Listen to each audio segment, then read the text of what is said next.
2025ல முறைகேடுகள் நடந்திருக்கா? மத்திய அரசு தலையீடுகள் ஏதாவது இருக்கா? இல்லையா? அப்படின்றத தான் பார்த்துட்டு இருக்கோம். இப்ப கடந்த 2024ஆம் ஆண்டு நடந்த நீட் தேர்வுல பார்த்தீங்கன்னா, 50ற்கும் மேற்பட்ட மாணவர்கள் எ அ 720க்கு 720 எடுத்திருந்தாங்க. அதுக்கப்புறம் அதில முறைகேடுகள் நடந்திருக்குன்னு சொல்லி மறுதேர்வு வச்சாங்க.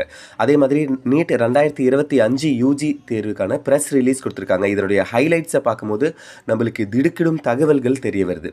இந்த முழு வீடியோவ பார்க்கணும்னா, நீங்க கீழ இருக்கிற லிங்க கிளிக் பண்ணி முழு வீடியோ பார்க்கலாம். பாருங்க எத்தன பேர் அப்ளை பண்ணியிருக்காங்கன்னா, 2024ல 24 லட்சம் பேர் அப்ளை பண்ண எக்ஸாம். ஆனா 2025ல 22,76,000 பேர் தான் அப்ளை பண்ணியிருக்காங்க.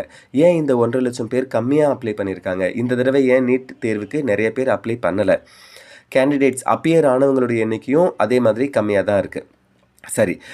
எஸ்சி கேண்டிடேட்ஸ் எத்தன பேர் கடந்த ஆண்டுல அப்ளை பண்ணாங்க பார்த்தீங்கன்னா, 2024ல 3,56,000 பேர் அப்ளை பண்ணியிருக்காங்க. ஆனா, இந்த வருஷம் பார்த்தீங்கன்னா, 3,33,000 பேர் தான் அப்ளை பண்ணியிருக்காங்க. எஸ்டிலயும் அதே மாரி தான் 1,57,000 பேர் அப்ளை பண்ணியிருந்தாங்க. ஆனா, இந்த வருஷம் 1,50,000 பேர் தான் அப்ளை பண்ணியிருக்காங்க. வருஷம் வருஷம் எண்ணிக்கை அதிகமாகணுமே தவிர குறையக்கூடாது இல்லையா? ஆனா, இந்த தடவ எல்லா எண்ணிக்கைகளுமே குறைஞ்சிருக்கு. இதுக்கு காரணம் என்ன? இதுக்கு பின்னாடி எந்த அரசியல் பின்புலம் இருக்கு? இத பத்திலாம் தெளிவா பார்க்கணும்னா வீடியோவ கிளிக் பண்ணி பாருங்க.